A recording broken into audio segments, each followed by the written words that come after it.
സംസ്ഥാനത്ത് പാമ്പ് കടി ഏറ്റ് മരിക്കുന്നവരുടെ വാർത്തയ്ക്ക് പിന്നിൽ മരുന്ന് ലോബിയോ? സംസ്ഥാനത്ത് കഴിഞ്ഞ 2-3 ആഴ്ചകളിലായി പത്രങ്ങളിലെ പ്രധാനപ്പെട്ട തലക്കെട്ട് എന്ന് പറയുന്നത് പാമ്പ് കടിയേറ്റുള്ള മരണങ്ങളെക്കുറിച്ചാണ്. എന്താണ് സത്യത്തിൽ ഇതിനു പിന്നിൽ? യഥാർത്ഥത്തിൽ കഴിഞ്ഞ 10 വർഷത്തെ കണക്കെടുത്ത് നോക്കിയാൽ ഏറ്റവും കുറവ് കടിയേൽക്കുന്നത് 2025-2026 കാലത്താണ്. ഏതാണ്ട് 660ഓളം പേരാണ് കഴിഞ്ഞ 10 വർഷത്തിനിടയിൽ കേരളത്തിൽ പാമ്പ് കടിയേറ്റ് മരിച്ചത്. പിന്നെ എന്തുകൊണ്ടാണ് ഇപ്പോൾ ഇത്തരത്തിൽ വലിയ തോതിലെ വാർത്താ പ്രാധാന്യം ഈ പാമ്പ് കടി മരണവുമായി ബന്ധപ്പെട്ട് ഉയരുന്നത് എന്നതിനെ സംബന്ധിച്ച് ചോദിച്ചാൽ ബിജു പ്രഭാകർ IAS-ന്റെ ഒരു പഴയ പ്രസംഗമാണ് നമ്മുടെ മുന്നിൽ ഓർമ്മ വരുന്നത്. ബിജു പ്രഭാകർ പറഞ്ഞത്, എന്തുകൊണ്ടാണ് കേരളത്തിലെ തെരുവ് നായ്ക്കളെ കൊല്ലാത്തത്? ഇവിടെ കന്നുകാലികളെ കൊല്ലാനുള്ള അവകാശമുണ്ട്, കോഴിയെ കൊല്ലാനുള്ള അവകാശമുണ്ട്. അത്തരത്തിൽ യാതൊരു പ്രയോജനവുമില്ലാത്ത, ഇറച്ചിക്ക് പോലും വേണ്ടാത്ത ഈ പട്ടികളെ എന്തുകൊണ്ട് കൊല്ലുന്നില്ല എന്നുള്ള ചോദ്യത്തിന് അദ്ദേഹം പറഞ്ഞത്, ഇതിന് പിന്നിൽ ഒരു വലിയ വാക്സിൻ മാഫിയ പ്രവർത്തിക്കുന്നുണ്ട് എന്നാണ്. പേ വിഷബാധ ഏൽക്കുമ്പോൾ അതിന് എതിരായി കുത്തിവെക്കാനുള്ള ഒരു വലിയ വാക്സിൻ ശൃംഖല തന്നെ ഇന്ത്യയിലാകെ തന്നെ പ്രവർത്തിക്കുന്നുണ്ട്. ആ മാഫിയയാണ് തെരുവു നായ്ക്കളെ കൊല്ലാൻ അനുവദിക്കാത്ത വിധമുള്ള നിയമത്തിന് പിന്നിൽ പ്രവർത്തിക്കുന്നത് എന്ന് പോലും സംശയിക്കേണ്ടിയിരിക്കുന്നു എന്നാണ് ബിജു പ്രഭാകർ അന്ന് പ്രസംഗിച്ചത്. അത്തരത്തിൽ ചിന്തിച്ചാൽ, അതായത് ബിജു പ്രഭാകരന്റെ വീക്ഷണകോണിൽ നമ്മൾ നോക്കുമ്പോൾ ഈ പാമ്പ് കടിക്ക് പിന്നിൽ ഇത്തരത്തിലുള്ള വാക്സിൻ മാഫിയയാണോ എന്ന് സംശയിച്ചാൽ അതിനെ കുറ്റം പറയാൻ കഴിയില്ല എന്നുള്ളതാണ് യാഥാർത്ഥ്യം. അത്തരത്തിൽ ഒരു വശം അവിടെ നിൽക്കുമ്പോൾ മറ്റൊരു പ്രധാനപ്പെട്ട കാര്യം കൂടിയുണ്ട്. ഇവിടെ അടുത്ത മാസം 4-ാം തീയതിയാണ് വോട്ടെണ്ണൽ. അതുവരെ മാധ്യമങ്ങൾക്ക് പ്രത്യേകിച്ച് വാർത്തകളൊന്നും കൊടുക്കാനില്ല. അതുകൊണ്ട് തന്നെ ചെറിയ ഒരു പാമ്പുകടി മരണത്തെ പോലും വലുതാക്കി ചിത്രീകരിക്കാനുള്ള പ്രവണത മാധ്യമങ്ങൾക്കിടയിൽ ഉണ്ട് എന്ന് നമുക്ക് സംശയിക്കേണ്ടിയിരിക്കുന്നു. നിരവധി പേർ മറ്റ് പല കാരണങ്ങൾ കൊണ്ട് കേരളത്തിൽ മരിക്കുന്നുണ്ട്. ഉദാഹരണം, കുഴഞ്ഞു വീണുള്ള മരണം. നിരവധി പേരാണ് ഓരോ ആഴ്ചയിലും കുഴഞ്ഞു വീണ് മരിക്കുന്നത്. ഈ കുഴഞ്ഞു വീണു മരണം ഒരു ഘട്ടത്തിൽ വലിയ വാർത്താ ട്രെൻഡായി വന്നിരുന്നു. ഇപ്പോൾ ആ കുഴഞ്ഞു വീണു മരണം എന്ന് പറയുന്ന ആ ട്രെൻഡ് ഇപ്പോൾ ഇല്ല. മറിച്ച് ഇപ്പോൾ ഉള്ളത് പാമ്പ് കടിയേറ്റുള്ള ട്രെൻഡാണ്. അതിന് പ്രധാനപ്പെട്ട കാരണം ഇത്തരത്തിൽ വാർത്താ ക്ഷാമമാണ് എന്ന് നമുക്ക് സംശയിക്കേണ്ടിയിരിക്കുന്നു. ഇനി എന്തൊക്കെയാണ് ഇക്കാര്യത്തിൽ പ്രധാനപ്പെട്ട പോരായ്മ എന്ന് നമുക്ക് പരിശോധിക്കാം. 108 ആംബുലൻസിൽ വിളിച്ചു കഴിഞ്ഞാൽ പാമ്പ് കടി ഏറ്റവർക്ക് വേണ്ടുന്ന എല്ലാ സൗകര്യങ്ങളും ലഭ്യമാകുമെന്നാണ് സർക്കാർ അറിയിച്ചിരിക്കുന്നത്. കഴിഞ്ഞ ഞായറാഴ്ച മാത്രം സംസ്ഥാനത്ത് 15 പേരാണ് ഈ കനിവിൻ്റെ സഹായം തേടിയത്. പാമ്പ് കടി ഏറ്റ് എന്ന് സംശയിക്കുന്നവർ ഇതിൽ 6 പേരാണ്.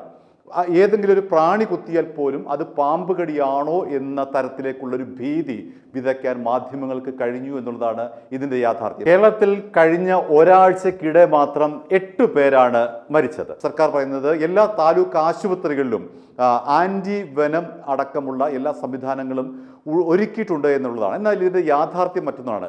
താലൂക്ക് ആശുപത്രിയിൽ ചെല്ലുമ്പോൾ ഈ ആൻറ്റി വെനം കുത്തിവെക്കാനുള്ള ഡോക്ടർമാർ അവിടെ ഉണ്ടാകണമെന്ന് നിർബന്ധമില്ല. മാത്രമല്ല, ആൻറ്റിവെനം കുത്തിവെക്കാൻ ഇനി ഡോക്ടർമാർ ഉണ്ടായി എന്ന് തന്നെ ഇരിക്കട്ടെ, പലപ്പോഴും ആൻറ്റിവെനം കുത്തിവെക്കുമ്പോൾ ഹൃദയ സംബന്ധമായ അസുഖമുണ്ടാകാറുണ്ട്. അതായത് കാർഡിയാക് അറസ്റ്റ് ഉണ്ടാകാറുണ്ട്. അങ്ങനെ വരുന്ന സന്ദർഭത്തിൽ അവിടെ ഹൃദ്രോഗത്തിന് വേണ്ടുന്ന സജ്ജീകരണങ്ങൾ പല താലൂക്ക് ആശുപത്രികളിലും ഇല്ല എന്നുള്ളതാണ് യാഥാർത്ഥ്യം. അപ്പോൾ പേരിന് മാത്രമാണ് ഇത്തരത്തിൽ താലൂക്ക് ആശുപത്രികളിൽ ആൻറ്റിവെനം ഉണ്ട് എന്ന് സർക്കാർ 146 താലൂക്ക് ആശുപത്രികളിൽ ഇത്തരത്തിൽ ആൻറ്റിവെനം ഉണ്ടെന്നാണ് സർക്കാർ അവകാശപ്പെടുന്നത്. പക്ഷേ അവിടെ ചെല്ലുമ്പോൾ ഇത്തരത്തിലുള്ള പ്രായോഗിക പ്രശ്നങ്ങളാണ് അവിടെ നമുക്ക് കാണാൻ കഴിയുന്നത്. ഡോക്ടർമാരുടെ അഭാവം, അഥവാ ഡോക്ടർമാർ ഉണ്ടെങ്കിൽ തന്നെ ഇത്തരത്തിലുള്ള സൈഡ് എഫക്റ്റ് ആയിട്ടുള്ള കാർഡിയാക് അറസ്റ്റ് വരുമ്പോൾ അവിടെ നേരിടേണ്ടുന്ന സംവിധാനങ്ങൾ ഇല്ല എന്നുള്ള ഒരു പോരായ്മയും നിലനിൽക്കുന്നു. മറ്റൊന്ന്, സംസ്ഥാനത്താകെ വനംവകുപ്പ് 3400 പേർക്കാണ് ഈ പാമ്പ് പിടുത്തത്തിനുള്ള ലൈസൻസ് നൽകിയിട്ടുള്ളത്. അതിന് പുറമെ നിരവധി പേർ പാമ്പ് പിടിക്കുന്നുണ്ട്. ഈ പാമ്പ് പിടിക്കുന്നവർ എവിടെയാണ് ഈ പാമ്പിനെ കൊണ്ട് ഉപേക്ഷിക്കുന്നത് എന്നതിനെ സംബന്ധിച്ചുള്ള വ്യക്തതയില്ല. അവർ തോന്നിയിടത്ത് കൊണ്ടുപോയി തുറന്നു വിടുന്നതാണോ ഇതിന് പിന്നിൽ എന്നുള്ള ഒരു സംശയവും ബാക്കി നിൽക്കുന്നു.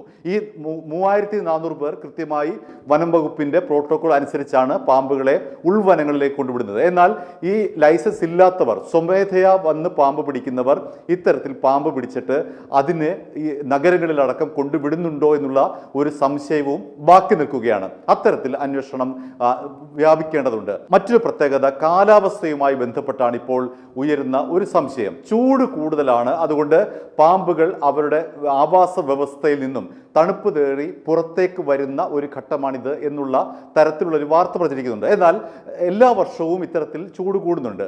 അപ്പോഴൊന്നും ഇല്ലാത്ത തരത്തിലുള്ള വാർത്താ പ്രാധാന്യം എന്തുകൊണ്ട് നേടുന്നു എന്ന് ചോദിച്ചു കഴിഞ്ഞാൽ അതിനും കൃത്യമായ മറുപടി നമ്മൾ നേരത്തെ പറഞ്ഞതാണ്. വാർത്താ ക്ഷാമം തന്നെയാണ് അതിന് കാരണം. ഇനി മറ്റൊന്ന്, കേരളത്തിൽ ഏറ്റവും കൂടുതൽ അപകടമുണ്ടാക്കുന്ന 8 ഇനത്തിലെ അണലികളാണ് ഈ മരണത്തിന് കാരണം. അതിലെ 4-ൽ 1 എന്ന് പറയുന്നത് മുഴമൂക്കൻ കുഴിമണ്ഡലി എന്ന് പറയുന്ന അണലി കടിക്കുമ്പോഴുണ്ടാകുന്ന മരണമാണ്.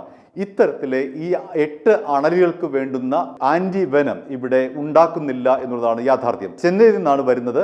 എന്നാൽ അത്തരത്തിലുള്ള ഈ 8 കേരളത്തിൽ കാണപ്പെടുന്ന 8 അണലികൾക്കുള്ള കടിക്കുള്ള പ്രതിരോധ വാക്സിൻ നിലവിൽ നമുക്ക് ലഭ്യമല്ല. ഇക്കാര്യം സംസ്ഥാന സർക്കാർ പലതവണ കേന്ദ്രത്തിന്റെ ശ്രദ്ധയിൽപ്പെടുത്തിയിട്ടുണ്ട് എങ്കിലും അതുമായി ബന്ധപ്പെട്ട നടപടികളൊന്നും ഉണ്ടാകുന്നില്ല. ഇപ്പോൾ ബാംഗ്ലൂർ ഇന്ത്യൻ ഇൻസ്റ്റിറ്റ്യൂട്ട് ഓഫ് സയൻസസിൽ ആണ് ഈ ഒരു ആന്റിവെനം ഉൽപ്പാദിപ്പിക്കാനുള്ള പരീക്ഷണം നടക്കുന്നതേ ഉള്ളൂ. ആ ആന്റിവെനം ഉൽപ്പാദിപ്പിച്ച് നമുക്ക് ലഭ്യമായിട്ടില്ല. അതുകൊണ്ട് തന്നെ ഈ 8 ഇനത്തിൽപ്പെട്ട അണലികൾ കടിക്കുമ്പോൾ അവയ്ക്കുള്ള വാക്സിൻ ലഭ്യമല്ല.